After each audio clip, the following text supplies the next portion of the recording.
Welcome to The Checklist, brought to you by Secure Mac. I'm Ken Ray. I'm Nicholas Raba. And I'm Nicholas Tacek. In the movies or on TV, people always know when their computer gets a virus.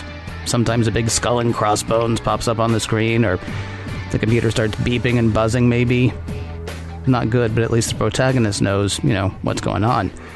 Now, as my lack of lightsaber proves, life is not always like the movies. You won't always, or maybe you won't even usually, get a big message explaining what's happening with your machine. Infections aren't always as blatant and disruptive as, a ransomware attack or something like that. Your Mac just might be acting kind of funny. When you suspect that your Mac is infected, it's important to take steps to find and fix the problem before the issue becomes severe, or worse, before your personal information is stolen. Now, if only somebody had a checklist of some sort saying what people could do. Oh, wait a minute, I think we have one here, actually. On this episode, we will look at the process you should follow if you think your Mac has an infection. Because before we even get to the list itself, staying calm and following safety procedures can boost your chances of purging the virus and returning your system to normal. Now, the items on the checklist today: pinpoint the nature of the issue, install reputable and trusted antivirus, anti-malware software, reach out to the vendor for additional assistance, make an appointment with Apple or an authorized repair center, and finally, my least favorite option, start over with a blank slate. All right, guys, let's hit the first item on the checklist. Pinpoint the nature of the issue. So understanding what is affecting your Mac is the first step to finding your solution. Since it's not uncommon for an infection to take time to show up, sometimes days or weeks after the infection, you should familiarize yourself with the common signs and symptoms. And once you notice a problem, you can immediately take steps to fix the issue. Like the sudden appearance of pop-up ads in your web browser is one of the most common problems. Anyone who has dealt with adware in the past will know this sign very well, especially if you're using ad blockers and then suddenly pop-ups make their way. It should make you ask if something's wrong. It's also worth noting that various time pop-up ads have been delivery vehicles for malware on their own. While browser flaws that enable this are relatively rare these days, a pop-up ad might still try to direct you towards a site that does contain malware. Another sign related to your web browser involves sudden redirects. Do you find that your browser mysteriously sends you to sites that you didn't request? Do you notice strange URLs appearing in your browser address bar between page loads? This experience is often a sign that malware is at work, much like with the appearance of pop-up ads, assuming you didn't mistype the domain name on your own. One increasingly popular method for tricking users into installing malicious software involves lying about video codecs. Have you recently encountered a website that requires you to download and install a codec or some software to watch a video? What about a new plugin for your browser? In practically every case, these codecs and plugins are scams packed with malware, pure and simple. In similar vein, if you notice new software on your Mac that you don't remember installing, it could look like something innocent, such as a video player or even an antivirus program. The sudden appearance of a new program is a major telltale sign of an infection. Authors of malicious software disguise their malware payloads with clever facades to avoid or delay detection. It's also much easier to convince a user to willingly open the door to a virus when it initially seems legitimate. Not only should you avoid running any unknown programs you encounter, but you should also begin to take appropriate steps to remove it right away. When you encounter any signs that we've talked about, you need to take immediate action. Which I'm guessing would bring us to step 2. Well, does this bring us to step 2, actually? Because this sounds like before you run into those troubles, step 2 on the checklist is actually Install reputable and trusted antivirus, anti-malware software. I guess I kind of have a barn door question here. I mean, if you suddenly see all these problems on your Mac, is it too late for a software solution? I mean, do I need to, seek out an expert? Or obviously I should have a good software running to protect my Mac before this happens. Once something like this happens to my Mac, is software still an option for me, or do I need to go someplace else? It still is an option in most cases. A lot of times if you're just talking about something relatively simple like an adware infection, where it's just showing you pop-ups or redirecting your website and you're taking care of it right away, it's really minimizing the chance that it actually did any real damage. If it's a keylogger or one of the more scary Trojan horses or something like that, it might not be too late for the antivirus or anti-malware software to take care of the problem. But as far as knowing if your personal information was, already stolen or your identity was already stolen, that's kind of, you're still going to want to do the whole shut down your credit cards and all that other stuff. Okay, so then for the run-of-the-mill things I accidentally stepped in online, installing reputable and trusted antivirus or anti-malware software would be step 2 on our list today. Yeah. Exactly. It's pretty much time to start fighting back against that infection. There are lots of websites and discussion boards out there with manual removal instructions for a lot of the common infections. But there are some issues with that. A lot of times the removal instructions are outdated. If you get even one step of the removal instructions wrong or you delete the wrong file, you can really mess up your Mac. So generally, manually removing an infection is not the route to go for your typical home user. But a lot of times, malware has built-in mechanisms for self-preservation. So if you don't get all of it, it comes back. Can reinstall itself automatically. So the solution there would be to download and run an effective antivirus program, anti-malware program for your Mac that can take care of the entire infection all at once. If you're getting rid of all components of that infection at the same time, it doesn't have the capability to necessarily come back. But there are lots of reputable products out there on the market for Mac users. Over the years, and after looking at a lot of these products, we actually came up with our own solution. We identified a lot of ways to improve on offerings that were out there, and the results of that are MacScan 3, which is our latest version of our anti-malware program. So if you would find yourself in a situation where you're infected, you can download a free trial version of our software, of MacScan, from our website. Basically, we wrote the anti-malware scan engine that powers it from scratch to deliver the most robust performance possible. So it can scan your files, scan your system pretty quickly, identify any threats, and let you know about them. We keep it up to date with the latest malware definitions that basically allows it to detect all the new malware that's come out. We frequently update those.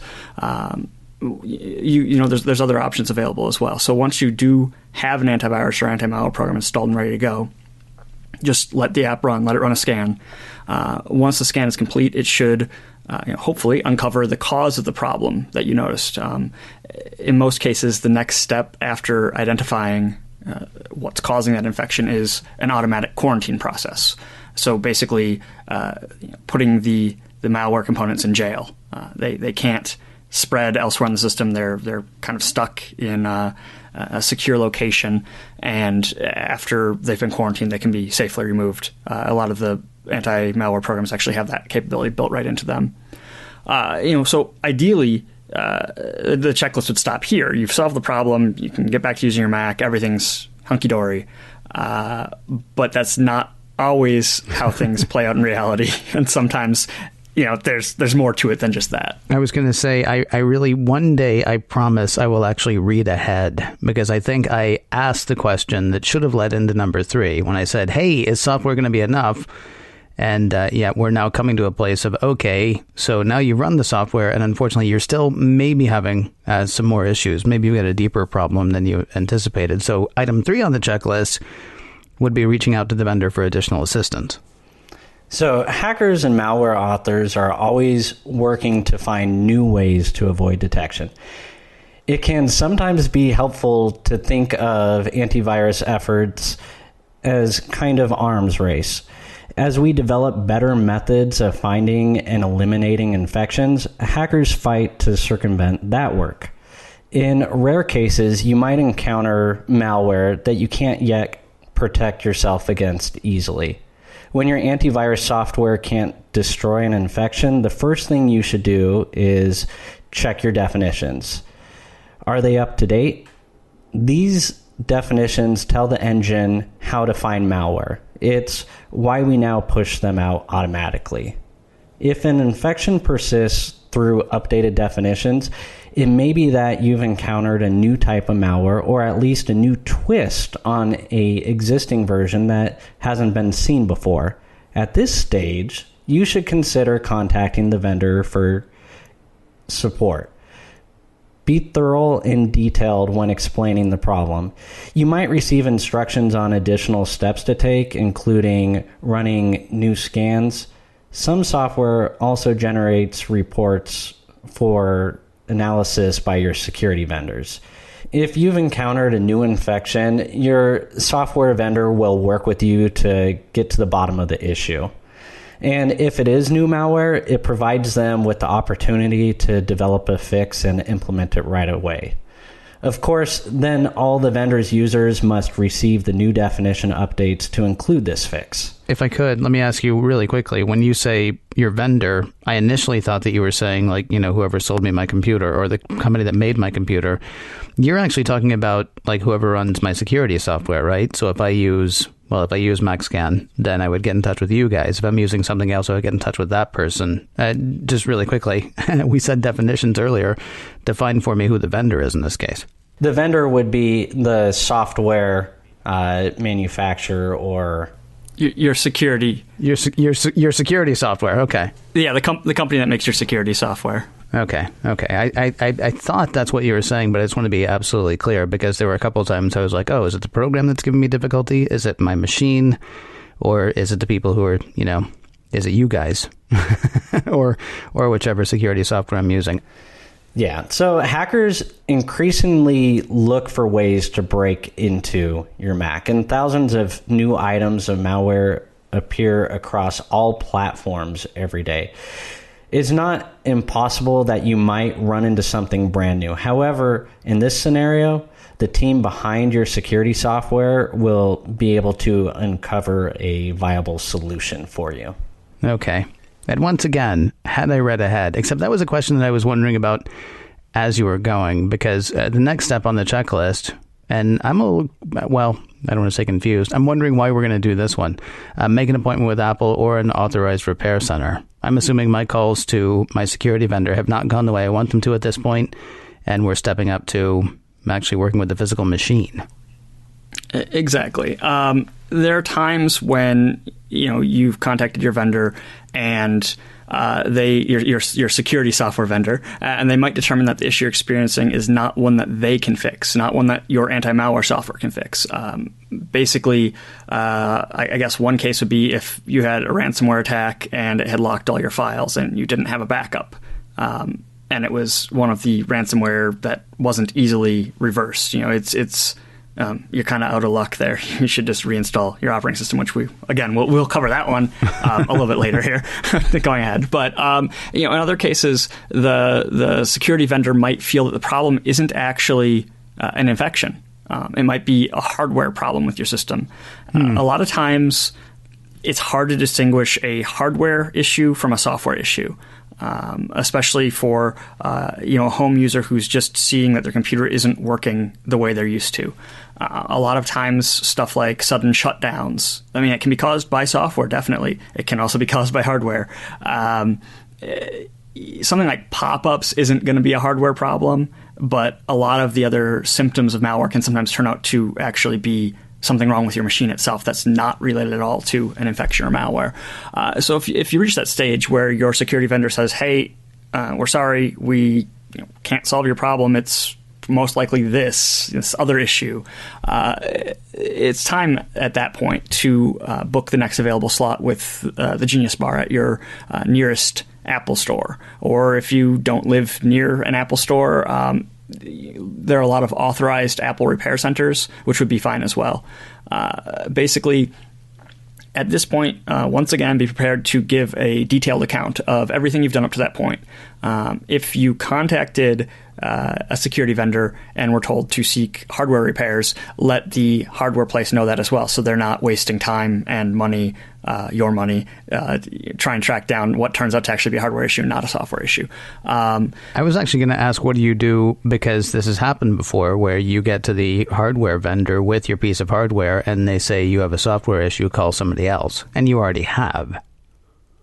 I mean, you kind of just have to stand fast at that point, right? And say, no, I've already done that. Seriously, you have to look at this.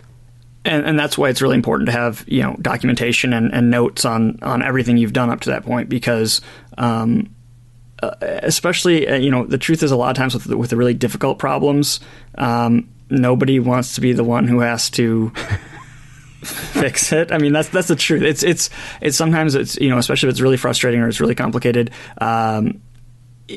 Apple would be the least likely to just kind of blow you off there. That would be probably your best resort, would be, even if it's 2 hours away, trek to that Apple store at that point. If your authorized Apple repair center in town isn't being helpful, and your security vendor isn't being helpful, Apple's probably the solution there.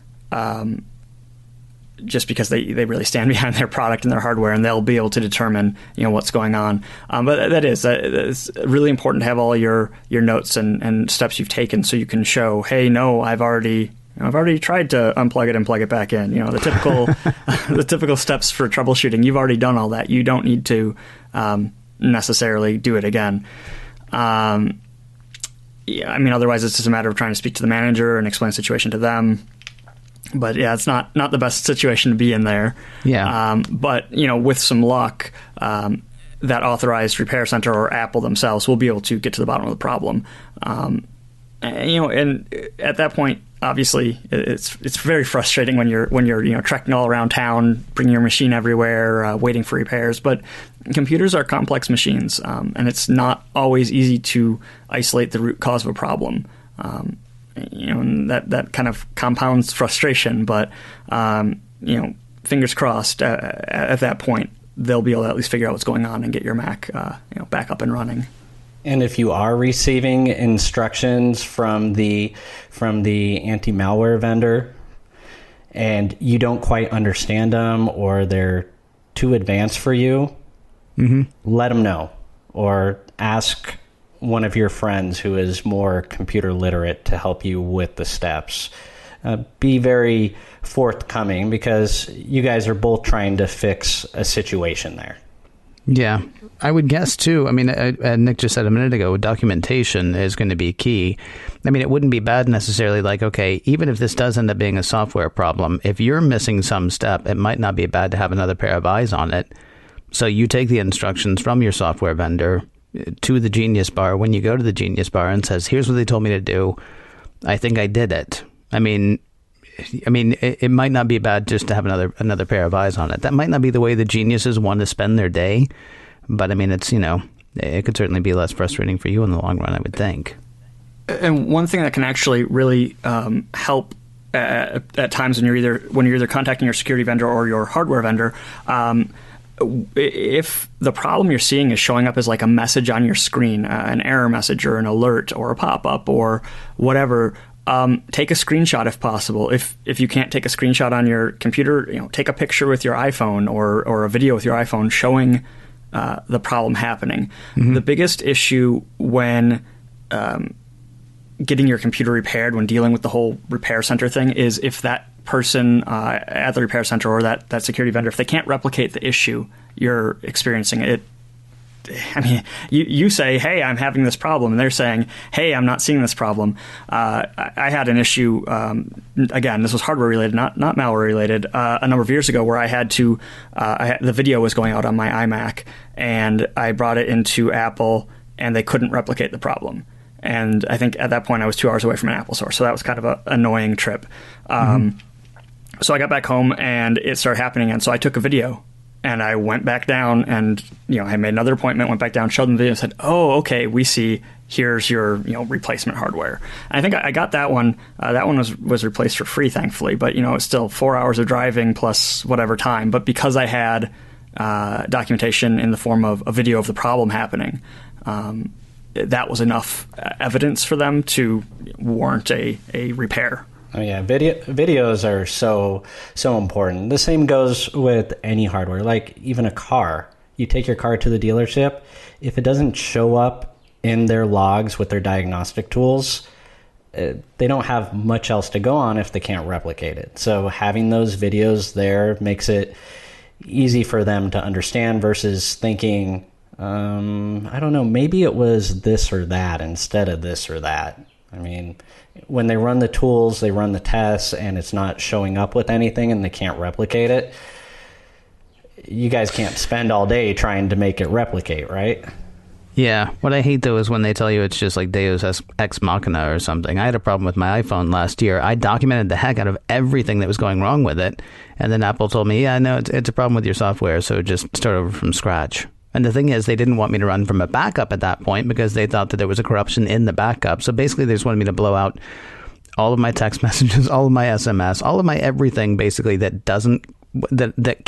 wasn't living in the cloud, I guess. And then it was done, which I guess kind of brings us to this last item. And I guess maybe that's why I said this is the scary one for me, because that's what they wanted me to do with my phone. It turns out that it wasn't a problem with the software on my phone. So I went to the backup anyway and just kind of limped along for a while. But item number 5, I'm guessing this is a when all else fails option. Start over with a blank slate. Yeah, and when people are trying to diagnose the situation and they can't, it's sometimes easier for them to recommend starting over.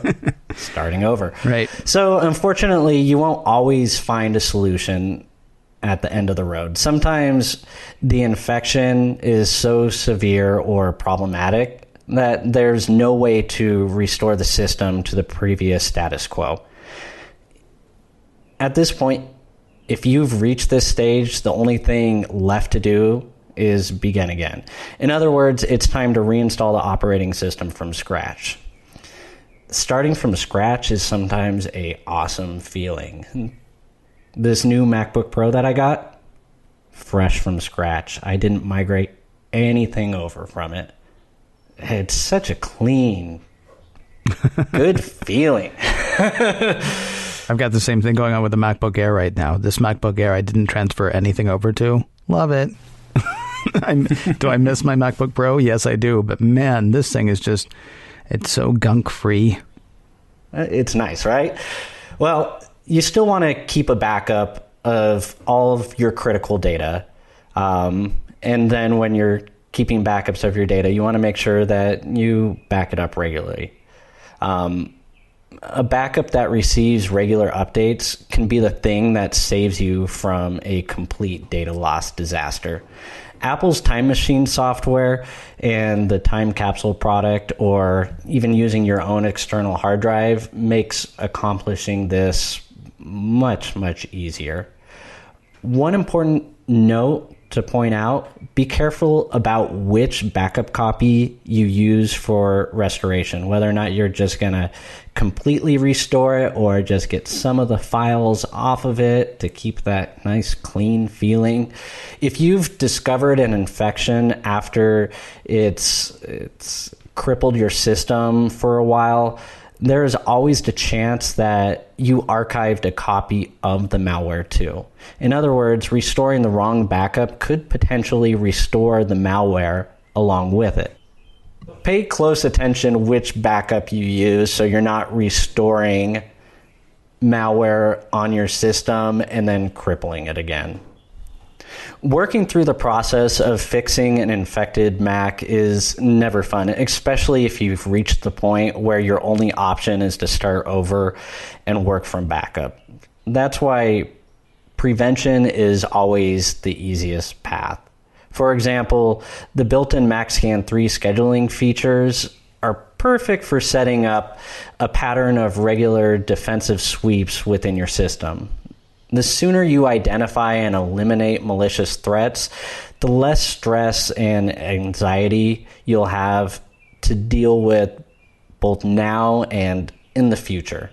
We recommend you familiarize yourself with the steps we've discussed. Think about how you'd respond to a hypothetical infection and ensure you have everything in place, from good anti-malware software to recent backups, to make recovery as smooth as possible.